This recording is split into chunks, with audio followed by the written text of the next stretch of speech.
when Eleanor was forced to marry the wealthy cattle baron lying unconscious in his deathbed. She expected a life of lonely servitude, but she never expected to discover he could hear every word she whispered in the darkness. As conspirators plot his murder and she becomes his only hope for survival, Eleanor must choose between the freedom she's always wanted and saving the man who might be her true partner. Will Eleanor risk everything to save a husband she never chose? Or will she let the cattle baron's enemies succeed in their deadly scheme? The screaming wind ripped across the Montana hills like a wild animal searching for prey. Eleanor Whitmore pressed her face against the cold window glass, watching dark clouds roll toward their small farm like an army ready to attack. The year was 1881, and winter was coming early to the territory. Eleanor, get away from that window. Her father's voice cut through the howling storm outside. She turned to see him standing in the doorway, his hands shaking as he held a piece of paper. His face looked gray, like someone had drained all the blood from his cheeks. "What's wrong, Papa?" Eleanor asked, her heart starting to beat faster. She had never seen her father look so scared, not even when the wolves came near their chickens last spring. He walked to his old wooden chair by the fireplace and sat down hard, like his legs couldn't hold him up anymore. The paper in his hands crinkled as his fingers trembled. "We owe money, Eleanor. More money than we have. More money than we can ever get." Eleanor felt her stomach drop like a stone thrown into a well. "How much money, Papa?" $3,000. The words came out like a whisper, but they hit Eleanor like a slap. $3,000 was more money than most people in the territory saw in their whole lives. "But Papa, we don't have that kind of money. Nobody around here has that kind of money." Eleanor sat down on the wooden floor beside his chair. "What happened? Why do we owe so much?" Her father's eyes filled with tears, something Eleanor had only seen once before, when her mother died 3 years ago. "I borrowed money to buy new cattle. The man said the price of beef was going up. He said we'd make enough to pay back double what I borrowed." He crumpled the paper in his fist. "But the cattle got sick. All of them died. And now the man wants his money back." Eleanor felt cold all over, colder than the winter wind outside. "What happens if we can't pay? We lose the farm. We lose everything." Her father looked at her with eyes full of pain. "But there's another way. The man who loaned me the money, he has a boss. A rich man who owns cattle ranches all over the territory." "What does that have to do with us?" Eleanor asked, though she was starting to get a bad feeling in her stomach. Her father reached into his pocket and pulled out another piece of paper. This one looked fancy, with gold edges and careful writing. "His name is Josiah Blackwood. He owns more land and cattle than anyone in Montana. He's been in an accident. Been sleeping for 2 months now, and the doctors don't know if he'll ever wake up." Eleanor stared at the fancy paper. "Papa, you're scaring me. What does this man have to do with our debt?" "His lawyers came to see me yesterday." Her father's voice got so quiet Eleanor had to lean closer to hear him. "They said Mr. Blackwood needs a wife, even though he can't wake up. They said if you marry him, our debt goes away. All of it." The words hit Eleanor like lightning. She jumped up from the floor, her heart pounding so hard she could hear it in her ears. "Marry a man who's sleeping? Papa, that's crazy. I can't marry someone who might never wake up." "Eleanor, listen to me." Her father stood up and put his hands on her shoulders. "I know it sounds strange, but think about it. You'll have a big house to live in. You'll never be hungry or cold again. And if he never wakes up, you'll be a rich widow someday." "But I don't want to be a widow. I want to marry someone who loves me, someone who can talk to me and dance with me." Eleanor felt tears starting to fall down her cheeks. "This isn't fair, Papa. This isn't how marriage is supposed to work." Her father pulled her into a hug, but it didn't make her feel better.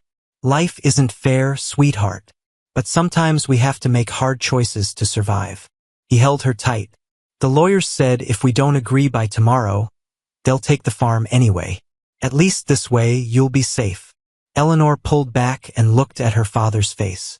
She could see how much this was hurting him too. He didn't want to send her away to marry a stranger any more than she wanted to go. But they were trapped like animals in a cage with no way out. What's he like, this Josiah Blackwood? She asked, wiping her eyes with her sleeve. Rich, powerful. Some people say he's mean to people who cross him, but others say he's fair to people who work for him. Her father sat back down in his chair. Truth is, nobody really knows what he's like now. He's been sleeping for so long. The doctors aren't sure there's still a person inside that body. Eleanor walked back to the window and looked out at the storm. The wind was getting stronger, bending the trees until they looked like they might break. She felt like one of those trees, being pushed and pulled by forces too strong to fight. Where does he live? She asked without turning around. Big stone house about 20 miles north of here.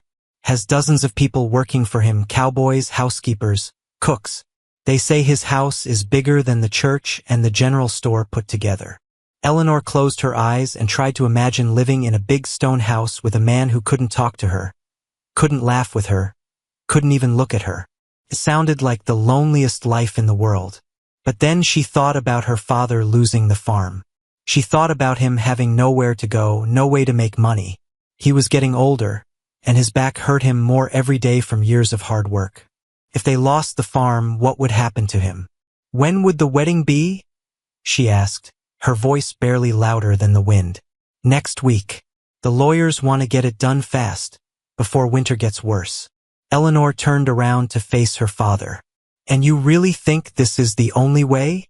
He nodded, fresh tears running down his cheeks.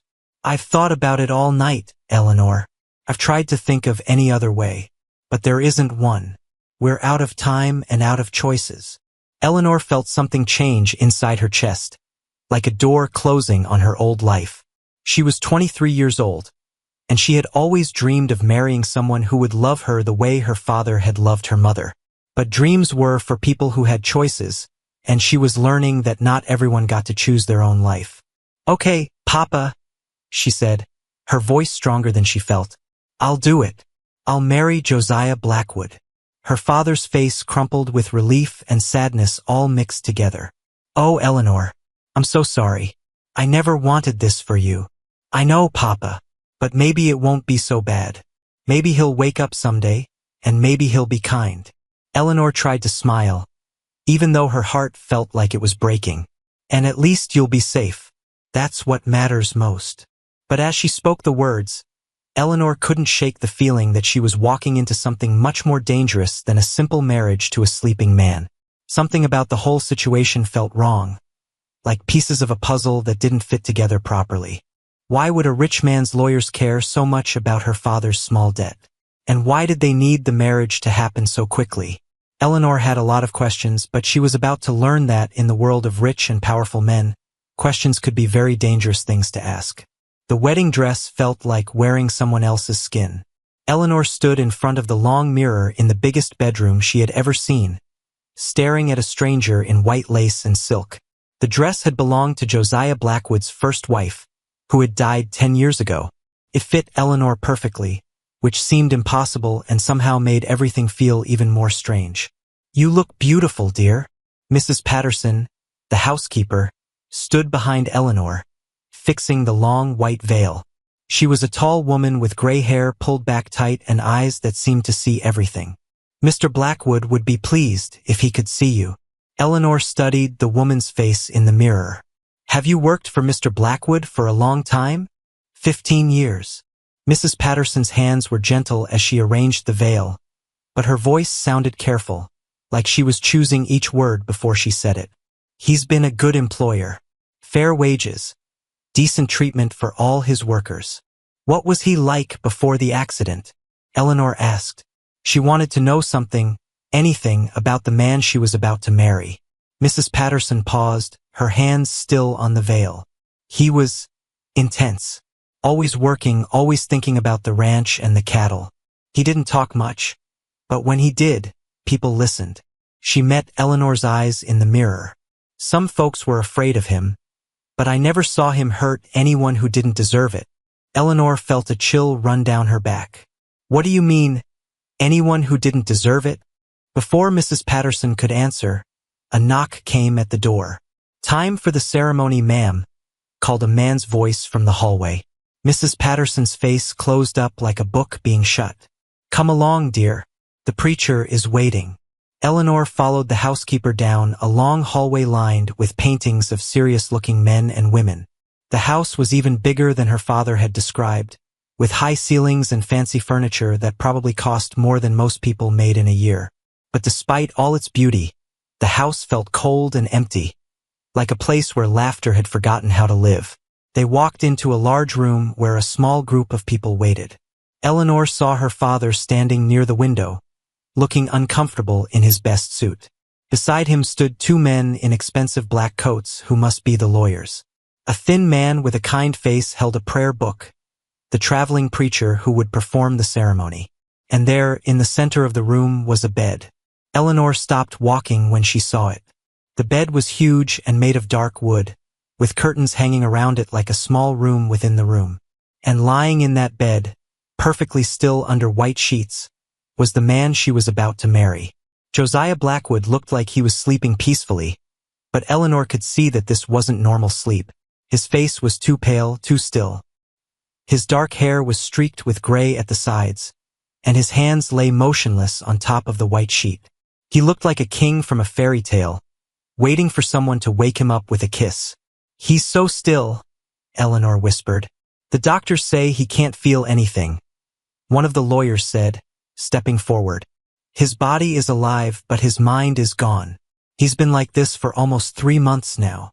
Eleanor walked closer to the bed, her wedding dress rustling with each step. Up close, Josiah Blackwood looked younger than she had expected, maybe 35 or 40 years old. His face was handsome in a strong, serious way, with lines around his eyes that suggested he spent a lot of time outdoors. But there was something else, something that made Eleanor lean closer to look at him more carefully. His eyelids seemed to flutter, just for a second, like he was dreaming. Eleanor blinked and looked again, but his face was perfectly still once more. "Did you see that?" she asked, turning to the others. "See what, dear?" Mrs. Patterson asked. His eyes moved, just a little bit. The doctor, a nervous man with shaking hands, stepped forward quickly. "That's just muscle spasms, nothing more. The body sometimes moves even when the mind is gone. It doesn't mean anything." But Eleanor kept staring at Josiah's face. Something deep in her heart told her the doctor was wrong, though she couldn't explain why. "Shall we begin?" the preacher asked gently. Eleanor nodded, though her mind was spinning with questions. She took her place beside the bed, close enough to smell the clean scent of soap and something else, something that reminded her of leather and the outdoors. The preacher opened his book and began to speak the words that would make her Mrs. Josiah Blackwood. Eleanor tried to listen, but her attention kept drifting to the man lying so still beside her. The words floated around her like smoke. "Do you take this man, in sickness and in health, till death do you part?" When the preacher asked if she took Josiah as her husband, Eleanor's voice came out stronger than she expected. "I do." Then came the strangest part. The preacher asked if Josiah took Eleanor as his wife, and one of the lawyers answered for him. "He does, by legal proxy." It felt wrong, having someone else speak for the man she was marrying. But then the preacher told her to take Josiah's hand for the ring ceremony, and something amazing happened. Eleanor lifted Josiah's left hand from the sheet. It was warm and surprisingly strong, not lifeless like she had expected. As she held his hand, waiting for the lawyer to place the ring on his finger, she felt something that made her heart skip. His fingers moved, not a muscle spasm or an accident, but a deliberate, gentle squeeze around her hand. Eleanor's eyes flew to Josiah's face, but it remained perfectly still. She looked around the room to see if anyone else had noticed, but they were all focused on the ring ceremony. The lawyer was sliding a gold band onto Josiah's finger, talking about legal rights and property transfer. Eleanor squeezed back, very gently, and waited. For a moment, nothing happened. Then, so softly she almost missed it, Josiah's fingers pressed against hers again. Her heart started pounding so hard she was sure everyone could hear it. Josiah Blackwood was not as unconscious as everyone believed. He was aware, at least partially, of what was happening around him. But if he could respond to touch, Why hadn't he shown any signs to the doctors? Why was he pretending to be completely unconscious? As the preacher pronounced them husband and wife, Eleanor realized she had just married a man with secrets. And those secrets might be the key to understanding why his lawyers had been so eager to arrange the strange wedding. The ceremony ended with polite congratulations and talk of legal matters. Eleanor's father hugged her and whispered that he was proud of her. The lawyers shook hands with each other like they had just completed a successful business deal. Mrs. Patterson began organizing refreshments for the small group. But Eleanor barely heard any of it. She was thinking about the warm pressure of Josiah's hand and what it might mean. Was he trapped somehow, unable to speak or move normally? Was he in danger? And if so, what did that mean for her? As the others moved toward the dining room for cake and coffee, Eleanor lingered beside the bed. She pretended to adjust her wedding veil while she leaned closer to Josiah's ear. "I don't know if you can hear me," she whispered, so quietly that no one else could possibly overhear. "But if you can, I want you to know that I felt your hand move. I know you're in there somewhere." She waited, watching his face carefully. For just a moment, she thought she saw his eyelids flutter again. But before she could be sure, Mrs. Patterson called from the doorway. "Mrs. Blackwood? Won't you join us for refreshments?" Mrs. Blackwood. That was her name now, Eleanor realized with a shock. She was no longer Eleanor Whitmore, the farmer's daughter. She was Mrs. Josiah Blackwood, wife to one of the richest men in the Montana Territory. But as she followed Mrs. Patterson toward the dining room, taking one last look at her new husband lying so still in the big bed, Eleanor couldn't shake the feeling that she had just stepped into the middle of a mystery much more complicated and dangerous than anyone had told her. Something was moving in the shadows outside Eleanor's window at 3 in the morning. She sat up in her new bed, heart racing as she watched dark shapes on horseback circle the main house like wolves hunting prey.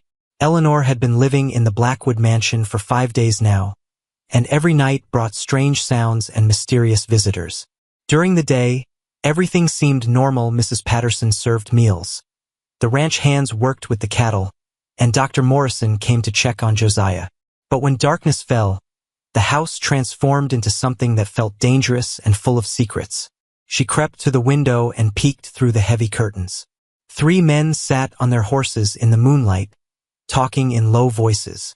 Even from the second floor, Eleanor could see they weren't dressed like regular ranch workers.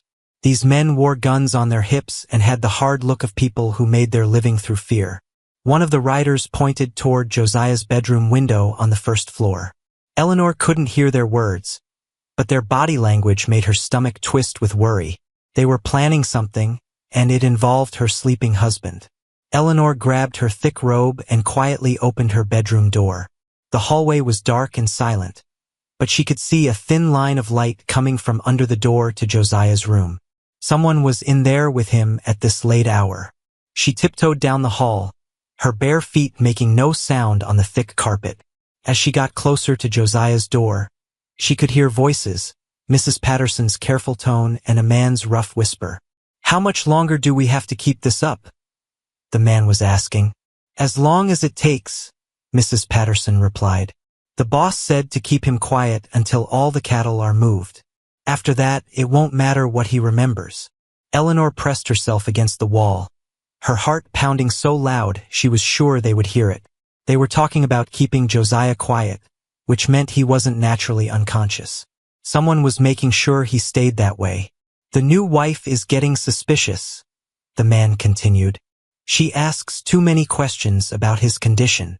"Don't worry about her," Mrs. Patterson said with a cold laugh. "She's just a farm girl who got lucky. She doesn't know anything about running a ranch or managing business. Keep her busy with household duties, and she'll stay out of our way." Eleanor felt anger burn in her chest. They thought she was stupid just because she came from a small farm. They had no idea that growing up poor had taught her to notice things, to listen carefully, and to survive by being smarter than people expected. The voices stopped suddenly, and Eleanor heard footsteps moving toward the door. She quickly but quietly ran back down the hall and slipped into her room, closing the door just as Josiah's door opened. She waited by her window until she saw the rough-looking man leave the house and ride away with the other mysterious visitors. Only then did she allow herself to think about what she had heard. Someone was keeping Josiah unconscious on purpose. They were moving his cattle somewhere, probably stealing them, and they thought his new wife was too dumb to figure out what was happening. Eleanor smiled grimly in the darkness. They were about to learn how wrong they were. The next morning, Eleanor came downstairs for breakfast acting like she hadn't heard anything unusual. Mrs. Patterson served her eggs and bacon with the same polite manner as always, but Eleanor noticed the housekeeper's eyes were more watchful than before. "Mrs. Patterson," Eleanor said sweetly, "I'd like to start learning more about running the household. Since I'm the lady of the house now, I should understand how everything works." Mrs. Patterson's smile looked forced. "Of course, dear. What would you like to know?" "Well, I notice Dr. Morrison comes to see my husband quite often. What exactly is he doing to help Josiah recover?" "Just checking his condition, making sure he's comfortable," Mrs. Patterson said quickly. "The doctor is very thorough." Eleanor nodded and took a bite of her eggs. "I'd like to be present during his next visit. I want to understand my husband's medical needs better." Mrs. Patterson's face went pale for just a moment before she recovered her composure. "I don't think that's necessary, dear. Medical matters can be quite upsetting for ladies to witness." "I'm stronger than I look," Eleanor said with a bright smile. "My mother was sick for a long time before she died, so I'm used to caring for people who can't care for themselves." Before Mrs. Patterson could argue further, young Tom burst through the kitchen door, his face flushed with excitement and worry. "Mrs. Patterson, ma'am, you need to come quick. Some of the cattle in the north pasture are missing again." Henrik found broken fence posts and hoof prints leading toward the river. Eleanor watched Mrs. Patterson's reaction carefully. The housekeeper's face went through several emotions: surprise, anger, and something that looked like fear. "How many head are missing?" Mrs. Patterson asked. "Henrik thinks maybe 50 or 60. That's the third time this month." Tom glanced at Eleanor nervously. "Should I tell the sheriff?" "No," Mrs. Patterson said sharply, then caught herself. "I mean, not yet. Let's wait and see if they just wandered off. Sometimes cattle break through fences when they smell water." Eleanor knew that was nonsense. Cattle didn't break through fences in organized groups and disappear without a trace. Someone was stealing them, and Mrs. Patterson didn't want the law involved. "Tom," Eleanor said, standing up from the breakfast table, "would you show me where this happened? I'd like to see the broken fence myself." Tom looked confused. "Ma'am, I don't think that's something a lady needs to worry about." "My husband owns these cattle," Eleanor said firmly. "That makes them my concern too. Until he wakes up, someone needs to pay attention to what's happening on this ranch." Mrs. Patterson stepped forward quickly. "Mrs. Blackwood, I really don't think that's appropriate. Ranch work is dirty and dangerous. Your husband wouldn't want you riding around the countryside looking at broken fences." Eleanor met the housekeeper's eyes with a steady gaze. "Since my husband can't tell me what he wants, I'll have to make my own decisions. Tom, please have someone saddle a horse for me." Tom looked back and forth between Eleanor and Mrs. Patterson, clearly torn between conflicting orders. Finally, he nodded to Eleanor. "Yes, ma'am. I'll get Daisy ready for you. She's real gentle." As Tom hurried out to prepare her horse, Eleanor could feel Mrs. Patterson's angry stare burning into her back. The housekeeper had expected to control the new wife easily, but Eleanor was proving to be more difficult than planned. An hour later, Eleanor rode across the rolling hills of the Blackwood Ranch with Tom leading the way. The autumn air was crisp and clean, and the wide Montana sky stretched endlessly above them. For the first time since her marriage, Eleanor felt like she could breathe freely. "How long have you worked for Mr. Blackwood?" she asked Tom as they rode. 3 years, ma'am. Started when I was 15. Mr. Blackwood gave me a job when my pa died and my ma couldn't feed all us kids." Tom's voice held real gratitude. "He's a good boss, fair and honest. Always paid us what he promised." "What was he like before the accident?" Tom was quiet for a moment, choosing his words carefully. He was Intense, I guess. Real smart about cattle and business. But he treated his workers right, and he never cheated anybody. He glanced at Eleanor. Some folks said he was too hard, but I think he just didn't like people trying to take advantage of him. They reached the broken fence, and Eleanor could see immediately that this wasn't the work of wandering cattle. The fence posts had been cut cleanly, probably with wire cutters. The ground showed clear signs of many horses and cattle being driven through the gap in an organized way. "Tom, this wasn't an accident," Eleanor said, pointing to the cut wires. "Someone deliberately opened this fence to steal cattle." Tom's face went white as he looked more closely at the evidence. "You're right, ma'am. I should have seen that before." He looked around nervously. "What should we do?" Eleanor studied the hoof prints leading away from the broken fence. They headed north toward the river, just as Tom had said. But something about the pattern bothered her. The tracks were too organized, too purposeful. This wasn't the work of casual thieves, it was a planned operation.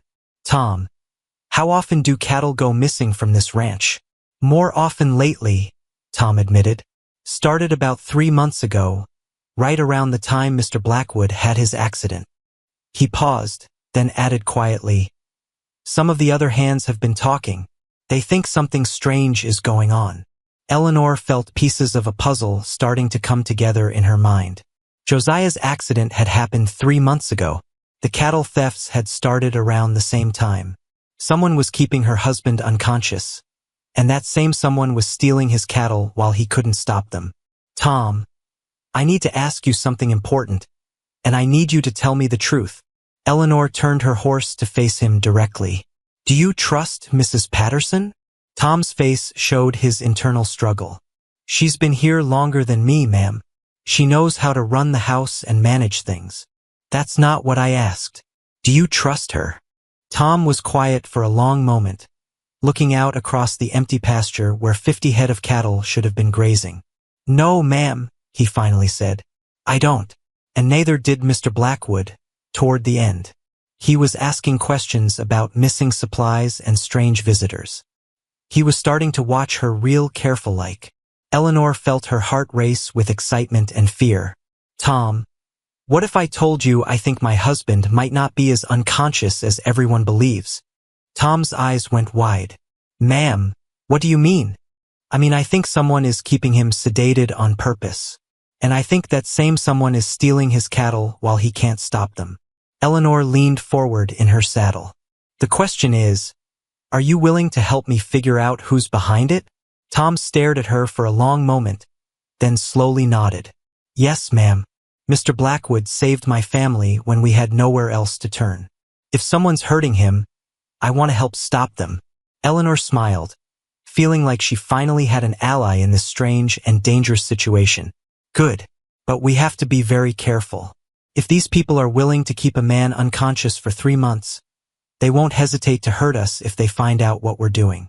As they rode back toward the house, Eleanor's mind was already working on a plan. She needed to find out exactly what Dr. Morrison was giving Josiah during his visits. She needed to learn more about these mysterious nighttime visitors. And most importantly, she needed to find a way to communicate with her husband without anyone else knowing. The farm girl that Mrs. Patterson thought was too stupid to cause trouble was about to become the biggest threat to their criminal operation. Eleanor had spent her whole life being underestimated, and she was finally ready to use that to her advantage.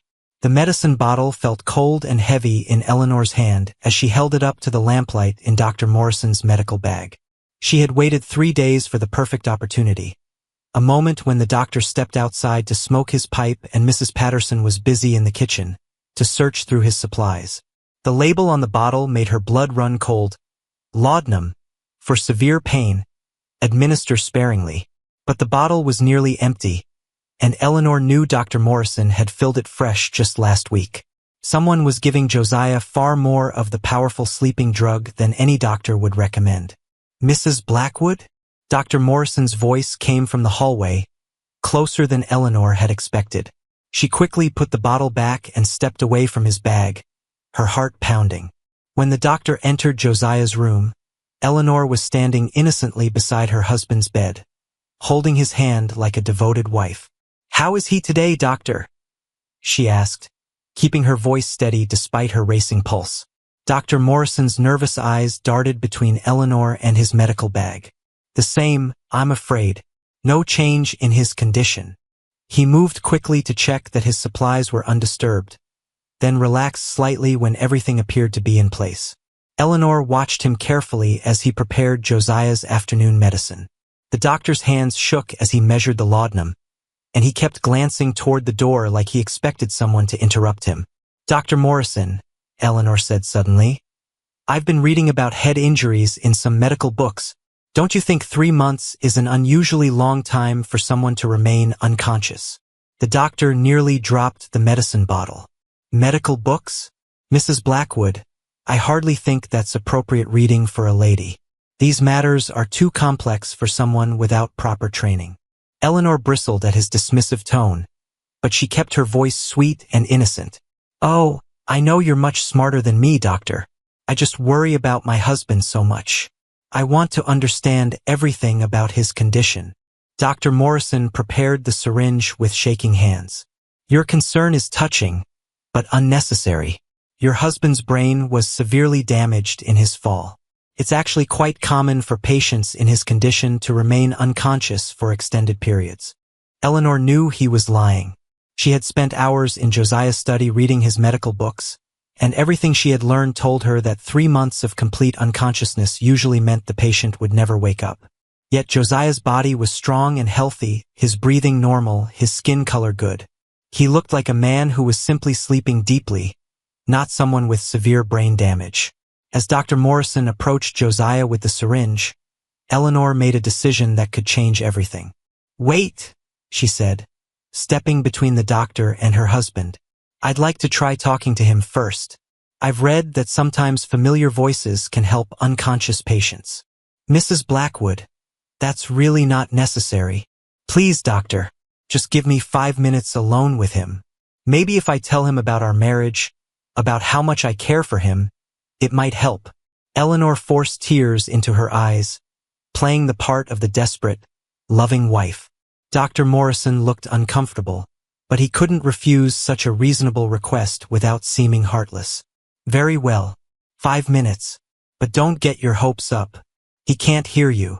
Eleanor waited until the doctor left the room, then quickly moved to Josiah's bedside.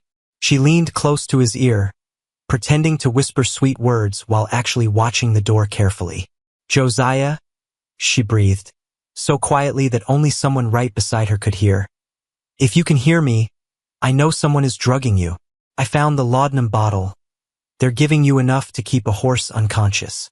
Move your hand if you understand me." For a moment, nothing happened. Then, so slowly that she almost missed it, Josiah's fingers curled slightly against the sheet. Eleanor's heart leaped with excitement and terror. He was definitely conscious, at least partially. But that meant he was trapped in his own body, aware of everything happening around him but unable to speak or move normally. "Listen carefully," she whispered urgently. "Dr. Morrison is coming back with more medicine. I'm going to try to spill it or distract him, but if I can't, try not to let it affect you too much. Fight against it. I'm going to get you out of this, but I need your help." Josiah's fingers pressed against hers briefly, a signal that he understood. Dr. Morrison returned to the room, carrying his syringe and looking impatient. "Time's up, Mrs. Blackwood. I need to administer his medication now." Eleanor moved away from the bed reluctantly, her mind racing for a way to stop the doctor without making him suspicious. As Dr. Morrison approached Josiah's arm with the needle, Eleanor pretended to stumble and caught herself against his arm. "Oh, I'm so sorry, doctor," she gasped as the syringe fell to the floor, its contents spilling across the wooden boards. Dr. Morrison's face turned red with anger. "Mrs. Blackwood, look what you've done. That medication is expensive and difficult to obtain. I'm so sorry. I felt dizzy for a moment. Let me help you clean it up." Eleanor knelt down and began wiping up the spilled laudanum with her handkerchief, making sure to soak up every drop. Dr. Morrison stood over her, his fists clenched with frustration. This is exactly why wives shouldn't be present during medical procedures. Your emotional state is interfering with your husband's care. Eleanor looked up at him with wide, innocent eyes. Will you have to get more medicine? I feel terrible about this accident. Yes. I'll have to return tomorrow with a fresh supply.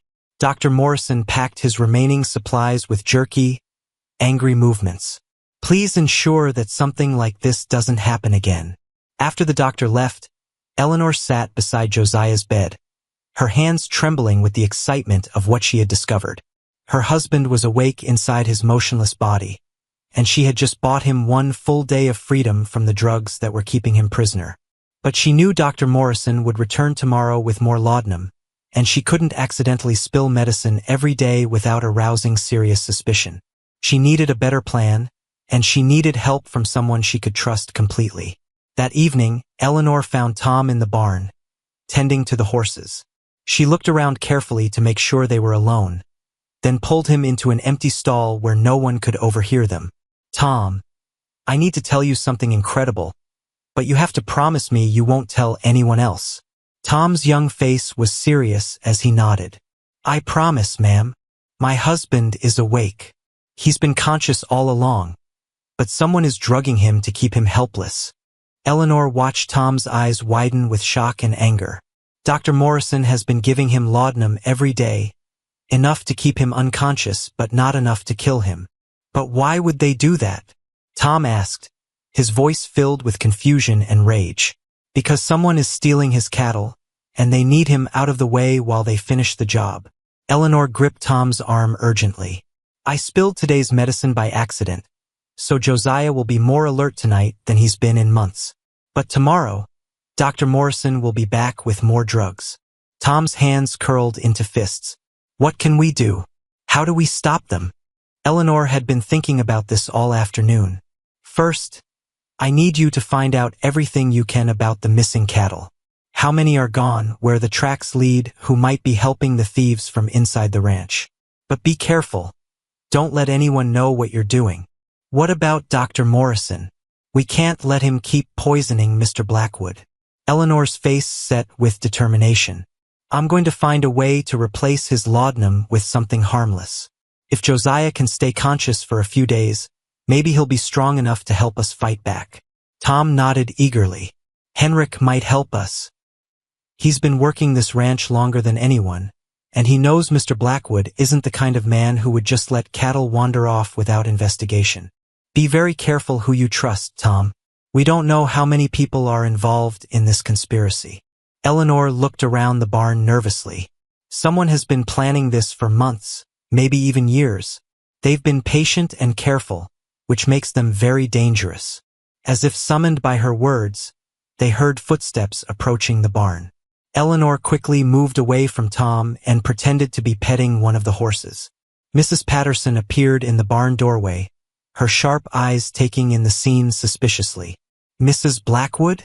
What are you doing out here so late? I wanted to check on the horses, Eleanor said innocently. Tom was telling me about their care and feeding. I think it's important for me to understand all aspects of ranch life. Mrs. Patterson's smile was cold and calculating. How thoughtful. But perhaps you should return to the house now. The evening air can be quite chilly, and we wouldn't want you to catch cold. Eleanor recognized the polite words for what they were, an order disguised as concern. Of course. Thank you for your consideration, Mrs. Patterson. As Eleanor walked back to the house, she could feel the housekeeper's eyes boring into her back. Mrs. Patterson suspected something, which made their situation even more dangerous. But Eleanor had spent her whole life being careful and clever, and she wasn't about to give up now. She had a husband to save, cattle thieves to catch, and a mystery to solve. The scared farm girl who had arrived at the Blackwood Ranch a week ago was gone, replaced by a woman who had discovered she was much stronger and smarter than anyone had ever expected. Tomorrow would bring new challenges and new dangers. But tonight, for the first time in months, Josiah Blackwood would sleep naturally instead of being drugged into unconsciousness. And Eleanor would be watching over him, ready to protect the man she was beginning to care about more than she had ever imagined possible. Josiah's eyes opened in the darkness at exactly midnight, clear and alert for the first time in 3 months.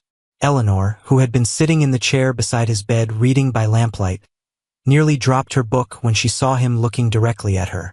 "Eleanor," he whispered, his voice rough from months of silence but unmistakably strong. "We don't have much time before they check on me again." Eleanor's heart hammered with excitement and fear as she moved closer to his bed. "You're really awake. I was right. They've been drugging you."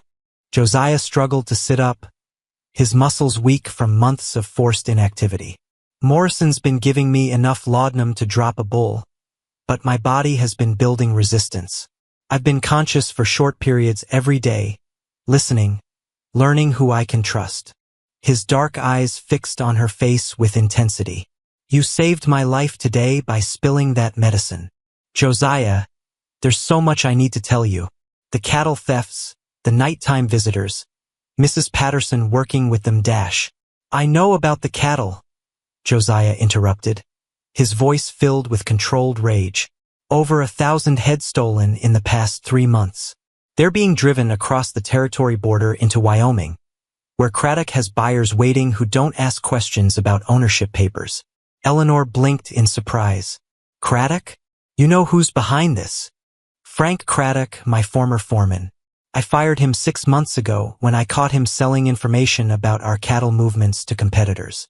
But I never imagined he'd come back to steal everything I'd worked to build." Josiah's hands clenched into fists despite his weakness. "He's been planning this revenge for months."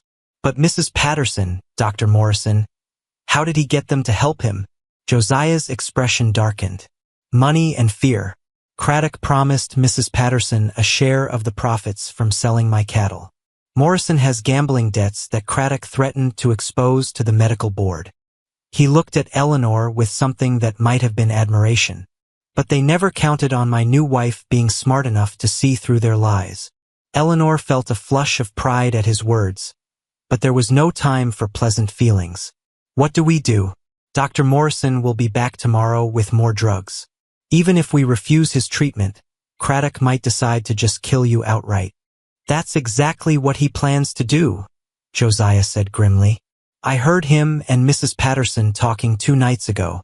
Once they move the last of the cattle, they're going to make my death look like a natural decline from my injuries." Eleanor felt ice-cold fear wash through her. "When?" "Soon. Maybe within the next few days."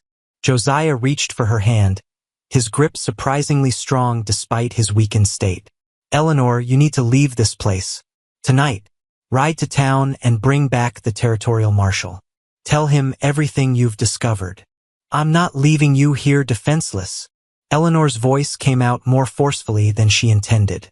"If Craddock realizes you're awake, he might kill you before I can get back with help."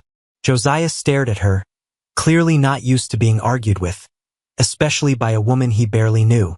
"Eleanor, you don't understand how dangerous these men are. Craddock has killed people before. I won't have your death on my conscience.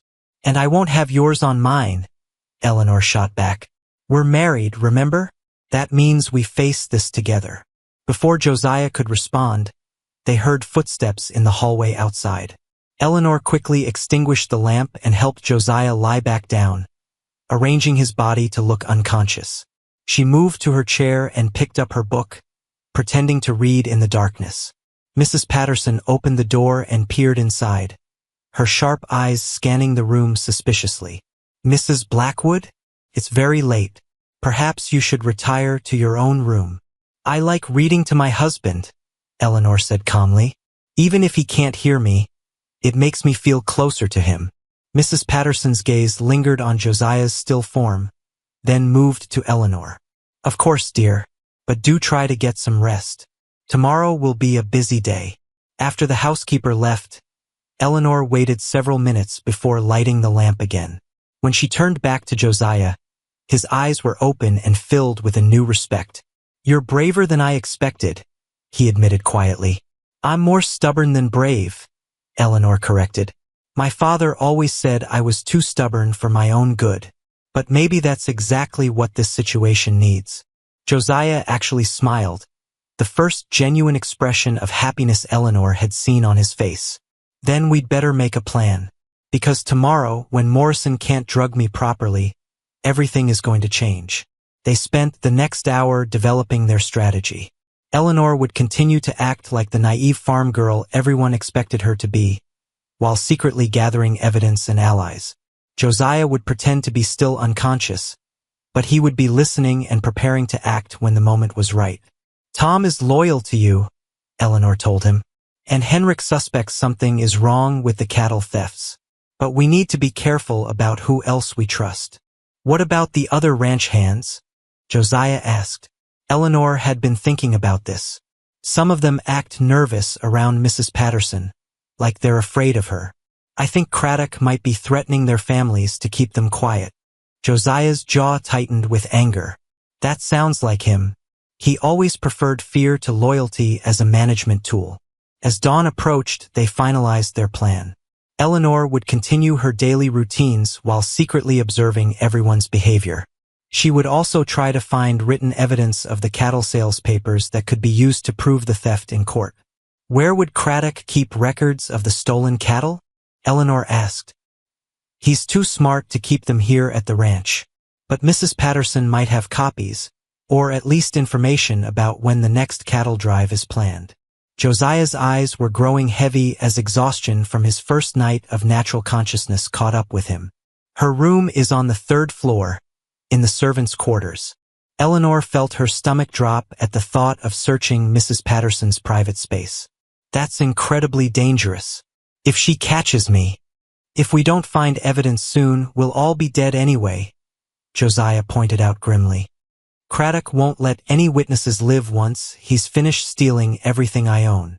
As the sun began to rise outside the windows, Eleanor helped Josiah return to his pretense of unconsciousness.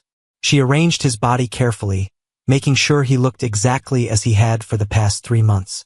"Eleanor," he said softly, just before closing his eyes, "whatever happens today, I want you to know that marrying you was the luckiest thing that ever happened to me. Even under these circumstances." Eleanor felt her heart flutter at his words. "Save your pretty speeches for after we survive this," she said, trying to keep her voice light. "I plan to collect on a lot of compliments once this is over." Josiah's quiet laughter followed her as she left his room to prepare for what might be the most dangerous day of her life. Eleanor's hands shook as she held the damning letter in Mrs. Patterson's empty bedroom, but not from fear, from pure, burning rage at what she was reading. The letter, written in Craddock's crude handwriting, laid out the entire criminal plan in horrifying detail. She had snuck into the housekeeper's room while Mrs. Patterson was busy in the kitchen preparing lunch. The letter had been hidden under a loose floorboard beneath Mrs. Patterson's bed, along with a stack of money that represented Eleanor's husband's stolen cattle. 200 head moved yesterday, the letter read. Final drive planned for Friday night. After that, eliminate B and make it look natural. The widow won't cause problems. She's too simple to understand business matters. Friday night. That was tomorrow. Eleanor felt her blood turn to ice as she realized how little time they had left. But the letter contained something else that made her stomach twist with horror. At the bottom, in different handwriting, was a list of names, ranch hands and their families, with notations like wife and 3 children, and elderly mother lives with family. Craddock wasn't just threatening the workers. He was threatening to hurt their loved ones if they interfered with his plans. Eleanor quickly memorized the contents of the letter, then carefully returned it to its hiding place. She had to get this information to Josiah immediately, but first she needed to make sure no one suspected what she had discovered. She crept down the servants' stairs and slipped back into the main house through the kitchen entrance. Mrs. Patterson was nowhere to be seen, but Eleanor could hear voices coming from the dining room, unfamiliar male voices that made her pulse quicken with alarm. Eleanor tiptoed to the dining room doorway and peered around the corner. 3 rough-looking men sat at her dining table, eating her food and drinking from Josiah's expensive whiskey bottles. She recognized one of them as the man who had been talking with Mrs. Patterson in Josiah's room a few nights ago. "Everything's ready for tomorrow night," the largest man was saying. "The buyers across the border have the money waiting. Once we deliver this last herd, we'll be rich enough to disappear forever. What about the boss? Asked another man, jerking his thumb toward Josiah's room. Craddock wants him dead before we leave. Morrison's bringing something special in his medicine bag today. The first man replied with an ugly grin. Something that'll stop his heart nice and peaceful like. Make it look like his injuries finally caught up with him. Eleanor pressed her hand over her mouth to keep from gasping out loud. They weren't just planning to steal the cattle. They were planning to murder Josiah this very afternoon. She backed away from the doorway as quietly as possible, her mind racing. Dr. Morrison would arrive for his daily visit in less than 2 hours. Instead of laudanum to keep Josiah unconscious, he would be bringing poison to kill him permanently. Eleanor had to warn Josiah and get him away from the house before Morrison arrived. But how could she move a man who had been bedridden for 3 months without arousing suspicion? The answer came to her as she passed the kitchen window and saw Tom working with the horses in the corral. Tom was loyal, trustworthy, and strong enough to help move Josiah if necessary. But she needed to reach him without the men in the dining room seeing her. Eleanor slipped out the back door and circled around the house, staying close to the buildings to avoid being spotted. When she reached the corral, she grabbed Tom's arm and pulled him behind the barn where they couldn't be overheard. Tom listened carefully. My husband is going to be murdered today unless we stop it. Eleanor spoke in rapid, urgent whispers. Dr. Morrison is bringing poison instead of medicine. We have to get Josiah away from the house before the doctor arrives. Tom's young face went white with shock and anger. What can we do, ma'am? Mr. Blackwood can barely move after being unconscious for so long. He's stronger than they think, Eleanor said, making a quick decision to trust Tom with the full truth. He's been awake for short periods every day. The drugs were keeping him weak, but yesterday I accidentally spilled his medicine, so he's more alert than he's been in months. Tom's eyes widened with understanding and hope. So he knows what's been happening to his cattle? He knows everything, but right now we need to focus on keeping him alive. Eleanor glanced nervously toward the house. Can you hitch up a wagon without anyone noticing? We need to get him away from here. Where can we take him? These men probably have people watching all the roads to town. Eleanor had been thinking about this during her frantic run to the barn. Henrik's cabin. It's hidden in the woods about 2 miles from here, and Henrik has been suspicious about the cattle thefts. He might help us. Tom nodded eagerly. Henrik's a good man. He's worked for Mr. Blackwood for 10 years and never liked Mrs. Patterson's attitude. He glanced toward the house where smoke was rising from the kitchen chimney. But how do we get Mr. Blackwood out of the house without those men seeing? Eleanor's mind worked frantically through possible plans. The laundry wagon. Mrs. Patterson sends dirty sheets and towels to the washerwoman in town every week. If we load the wagon with laundry baskets, we could hide Josiah under the linens. That might work, Tom said slowly. But what about you? If you disappear at the same time as Mr. Blackwood, they'll know you helped him escape. Eleanor felt a chill as she realized Tom was right. Someone had to stay behind to make Josiah's disappearance look natural, to deflect suspicion and buy time for them to reach safety and get help. I'll stay, she said, her voice steadier than she felt. I'll tell them Josiah seemed restless, so I decided to take a walk in the garden. When Dr. Morrison can't find him, I'll act confused and worried, like a helpless wife who doesn't understand what happened. Tom looked skeptical. Ma'am, that's real dangerous. If they figure out you helped him escape, they won't hurt me as long as they think I'm just a stupid farm girl, Eleanor said with more confidence than she felt. Besides, someone needs to gather evidence about the cattle thefts. That letter I found proves their guilt, but we need to get it to the territorial marshal. Before Tom could argue further, they heard Mrs. Patterson's voice calling from the house. Mrs. Blackwood? Where are you, dear? Eleanor's heart jumped. I have to go before she gets suspicious. Get the wagon ready and wait for my signal. When you see me hanging a white sheet on the clothesline, that means it's time to move Josiah. She hurried back to the house, trying to look innocent and carefree despite the terror churning in her stomach. Mrs. Patterson met her at the kitchen door, her sharp eyes scanning Eleanor's face for signs of trouble. "There you are. I was beginning to worry. Dr. Morrison will be here soon for your husband's afternoon treatment." "I was just getting some fresh air," Eleanor said with a bright smile. "The house feels so stuffy sometimes. I thought I might do some reading in the garden after the doctor's visit." Mrs. Patterson's expression relaxed slightly. "What a lovely idea. The autumn flowers are particularly beautiful this time of year." As Eleanor headed upstairs to Josiah's room, she felt the weight of responsibility settling on her shoulders. In the next hour, she would either save her husband's life or watch him die, and if their plan failed, she might not survive the day either. But Eleanor had discovered something important about herself during her weeks at the Blackwood Ranch. She was much stronger and braver than anyone had ever expected. The scared farm girl who had agreed to marry a stranger was gone, replaced by a woman willing to risk everything to protect the man she was learning to love. Time was running out, but Eleanor Blackwood was ready to fight for her future and her husband's life. The gunshot that shattered the afternoon quiet came from Henrik's cabin just as Eleanor was hanging the white sheet on the clothesline, their agreed signal for Tom to rescue Josiah.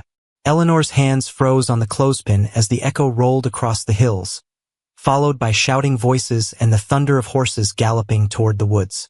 What was that? Mrs. Patterson appeared at the kitchen door, her face pale with alarm.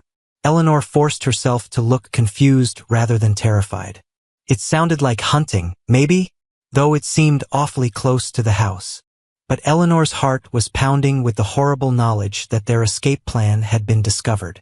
Someone must have seen Tom loading Josiah into the laundry wagon. Or perhaps Henrik's cabin hadn't been as safe a hiding place as they'd hoped. Mrs. Patterson disappeared back into the house, and Eleanor could hear her talking urgently with the men in the dining room. Their voices were too low to understand, but their tone was angry and worried. Eleanor had to know what had happened. She dropped the remaining sheets and ran toward the woods, her skirts catching on bushes as she pushed through the undergrowth. The sound of horses grew louder, and soon she could see riders approaching through the trees. Tom was in the lead, riding hard with blood streaming down his face from a cut on his forehead. Behind him, supported in the saddle by Henrik's strong arms, was Josiah, awake, alert, and very much alive. "Eleanor," Josiah called when he saw her. "Get back to the house. Craddock is here with a dozen men." But Eleanor was already running toward them, her mind focused on one thing. Her husband was safe and conscious and fighting back. "What happened?" "We heard a gunshot. Craddock was waiting at Henrik's cabin," Tom gasped as he slid down from his horse. "He knew we'd try to hide Mr. Blackwood there. But Henrik was ready for trouble. He's been suspicious for weeks." Henrik helped Josiah down from the horse, supporting him as his legs shook from months of forced inactivity. "Craddock tried to shoot your husband in cold blood," the old ranch hand said grimly. "But I put a bullet in his shoulder instead. He'll live, but he won't be using that arm for shooting anytime soon." Eleanor felt a fierce surge of pride and gratitude toward the weathered old man who had risked his life to save her husband. But their celebration was cut short by the sound of more horses approaching fast. "They're coming after us," Josiah said, his voice strong despite his physical weakness. "We need to get to town and bring back the territorial marshal, but we can't outrun them with me barely able to sit a horse." Eleanor's mind raced through possibilities. They were outnumbered, outgunned, and miles from help. But they had one advantage that Craddock didn't know about. Eleanor had found the letter that proved his guilt. "The letter," she said suddenly. "I found Craddock's letter in Mrs. Patterson's room. It has all the details about the stolen cattle and the plan to kill you. If we can get that evidence to the authorities." "Where is it now?" Josiah asked urgently. "Hidden under Mrs. Patterson's floorboard. But she'll destroy it the moment she realizes we've escaped." Henrik checked his rifle and frowned at the approaching sound of pursuit. "We can't fight a dozen men in open country. But if we can get back to the ranch house, we might be able to hold them off long enough for someone to ride to town for help." "That's too dangerous," Josiah protested. "We'd be trapped in the house with them surrounding us." Eleanor looked at her husband's determined face, then at Tom's loyal young features and Henrik's grizzled courage. These men were willing to die fighting for what was right, but Eleanor had a different idea.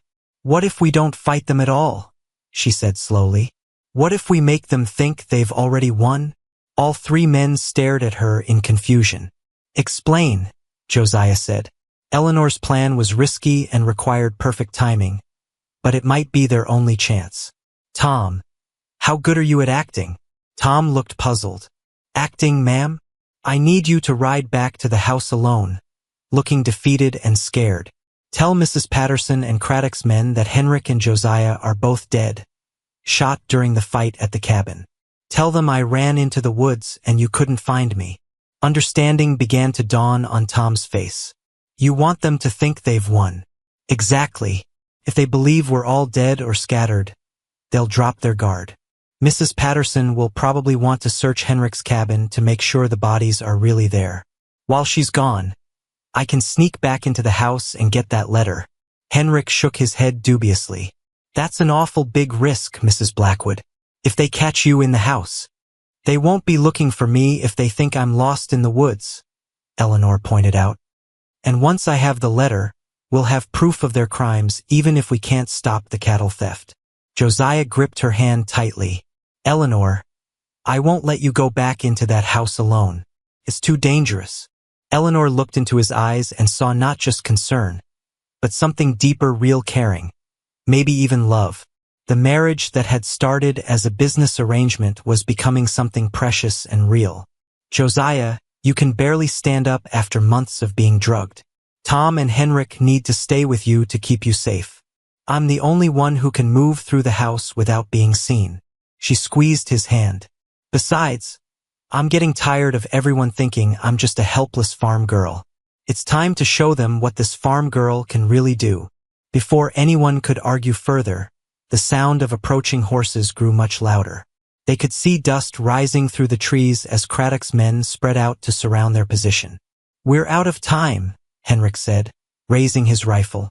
"Whatever we're going to do, we need to do it now." Eleanor made the decision for all of them. "Tom, ride back and tell them we're dead. Henrik, take Josiah deeper into the woods and keep him hidden until I come back with the letter. I'll meet you at the old abandoned mill by the river in 2 hours."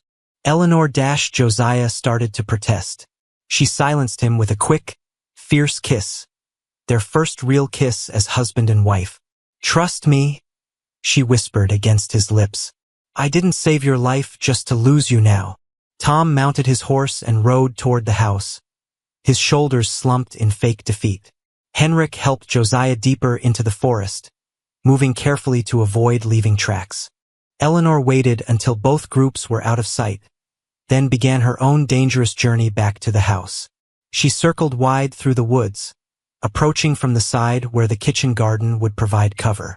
As she crept through the vegetables and herbs she had planted during her lonely weeks as Josiah's unconscious wife, Eleanor realized how much she had changed. The scared young woman who had agreed to marry a stranger was gone, replaced by someone brave enough to risk everything for love and justice. But she also realized something else that filled her with both hope and terror. She was no longer fighting just to save Josiah's life or recover his stolen cattle. She was fighting for their future together, for the chance to build a real marriage based on partnership and genuine affection. The house loomed ahead of her, looking peaceful in the afternoon sun despite the evil plans being hatched inside its walls. Eleanor took a deep breath, gathered her courage, and prepared to enter what might be the most dangerous place in the entire Montana territory. But she was no longer afraid. She was Eleanor Blackwood, and she was going to save her husband, catch the criminals, and prove that sometimes the most unlikely people could be the strongest when it mattered most. Eleanor's heart hammered against her ribs as she crept through Mrs. Patterson's bedroom, her ears straining for any sound that might signal discovery. Through the window, she could see Craddock's men gathered in the yard below, their voices carrying clearly in the afternoon air as they discussed their next move. "Burned the cabin to hide the bodies," one man was saying. "No evidence left of what happened there." Eleanor's blood ran cold. If they had really burned Henrik's cabin, then Tom's performance had been perfect. Craddock's gang truly believed their enemies were dead. She found the loose floorboard exactly where she remembered it, and her fingers closed around the damning letter that would prove their crimes. But as she started to stand up, she heard footsteps on the stairs. Someone was coming up to the 3rd floor. Eleanor quickly replaced the floorboard and looked desperately around the small room for a hiding place. The only option was under Mrs. Patterson's narrow bed, a space barely big enough for a person but her only chance of avoiding detection. She squeezed under the bed just as the door opened. Through the gap between the bed frame and the floor, Eleanor could see Mrs. Patterson's black shoes and the hem of her dark dress. "Stupid girl," Mrs. Patterson muttered to herself as she moved around the room. "Should have known better than to trust a farm girl with any real intelligence." Eleanor pressed her hand over her mouth to keep from making any sound. Mrs. Patterson was searching for something, probably the letter Eleanor now had hidden in her dress pocket. The housekeeper's feet stopped right beside the bed, and Eleanor heard the sound of the floorboard being lifted. Mrs. Patterson's sharp intake of breath told Eleanor that she had discovered the missing letter. "Craddock!" Mrs. Patterson's voice turned shrill with panic. "Craddock, get up here now!" Heavy boots thundered up the stairs, and Eleanor saw Craddock's worn leather boots enter the room. His left arm was in a makeshift sling, evidence of Henrik's accurate shooting. "What's wrong?" Craddock's voice was rough with pain and anger. "The letter's gone. Someone took it from my hiding place." Craddock's boots shifted as he spun around the small room. "That's impossible. You said the girl was dead, and the old man and the boss burned up in the cabin." "I thought they were," Mrs. Patterson said, her voice rising with fear. "But someone's been in this room. Someone who knew exactly where to look." Eleanor's heart sank as she realized their deception had been discovered. But she still had the letter, and if she could get out of the house with it, they would have the evidence needed to convict the criminals. "Search the house," Craddock ordered. "Search every room, every closet, every hiding place. If someone's alive and has that letter, we're all headed for prison or the gallows." Mrs. Patterson's shoes disappeared from Eleanor's view as she hurried from the room. Craddock's boots remained still for a moment. Then he too left to join the search. Eleanor waited until their footsteps faded down the stairs, then carefully crawled out from under the bed. Her dress was covered with dust, and her hair had come loose from its pins, but she still had the letter and she was still alive. The problem now was getting out of the house without being caught. She could hear Craddock's men searching the lower floors, their boots heavy on the wooden floors as they opened doors and overturned furniture. Eleanor moved to the window and looked out at the yard below. 2 men stood guard near the kitchen door, while others searched the barn and outbuildings. But the window faced the back of the house, where the vegetable garden provided some cover. The window was small and high off the ground, but it was her only escape route. Eleanor gathered her skirts and climbed onto Mrs. Patterson's washstand, then carefully opened the window. The drop to the ground looked much farther from up here than it had seemed from below. Eleanor took a deep breath, said a quick prayer, and swung her legs over the windowsill. She hung by her hands from the window frame for a moment, then let go. The impact when she hit the ground knocked the breath from her lungs and sent sharp pain through her left ankle, but she was alive and free. Eleanor limped through the vegetable garden, using the tall corn stalks for cover as she made her way toward the woods. Behind her, she could hear shouting from inside the house as the search continued. The abandoned mill where she had arranged to meet Josiah, Henrik, and Tom was a mile away through dense forest. With her injured ankle, the journey would be difficult, but Eleanor was determined to reach safety with the evidence that would bring these criminals to justice. As she entered the woods, Eleanor heard a commotion from the house behind her. Craddock's voice rose above the others, filled with rage and desperation. "Find her. She's got the letter, and if she reaches town with it, we're all dead men." Eleanor pushed deeper into the forest, ignoring the pain in her ankle and the branches that caught at her dress and hair. The letter in her pocket felt like it weighed 100 pounds, but it was also the most precious thing she had ever carried. The sound of pursuit grew louder behind her, horses crashing through the underbrush, men shouting directions to each other. Craddock was throwing everything he had into catching her before she could escape with the evidence of his crimes. Eleanor's ankle gave out completely as she reached a small stream, and she fell hard on the rocky bank. For a moment, she lay still, fighting back tears of pain and exhaustion. She could hear the horses getting closer, and she knew she couldn't outrun them with her injury. But then she heard a different sound, a single horse approaching from the direction of the mill. Eleanor looked up to see Tom riding toward her, leading a second horse. "Mrs. Blackwood," Tom called softly as he reached her. "Mr. Blackwood sent me to find you. He was worried when you didn't come to the mill." Eleanor had never been so happy to see anyone in her life. Tom helped her onto the spare horse, and together they rode toward the mill where Josiah and Henrik waited.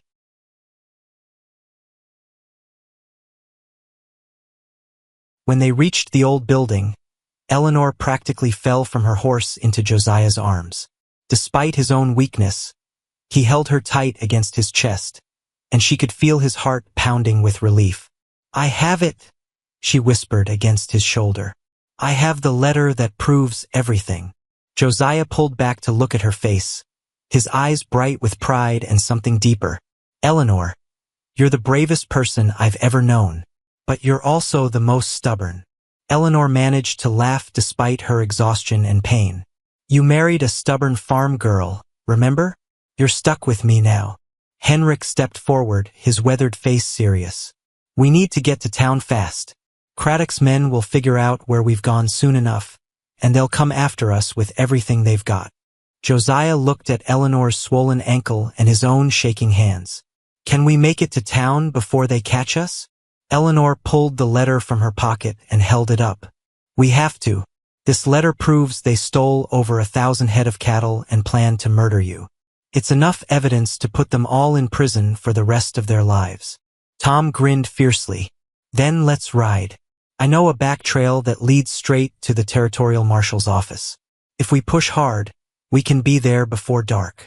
As they prepared for the final race to safety, Eleanor realized that everything had changed. She was no longer the reluctant bride who had married a stranger out of duty. She was a woman who had chosen love over safety, courage over comfort, and partnership over protection. The cattle baron's bride had become something much more powerful. A woman who had saved her husband's life, exposed a criminal conspiracy, and discovered that the strongest bonds aren't forged by law or duty, but by the choice to stand together when everything is on the line.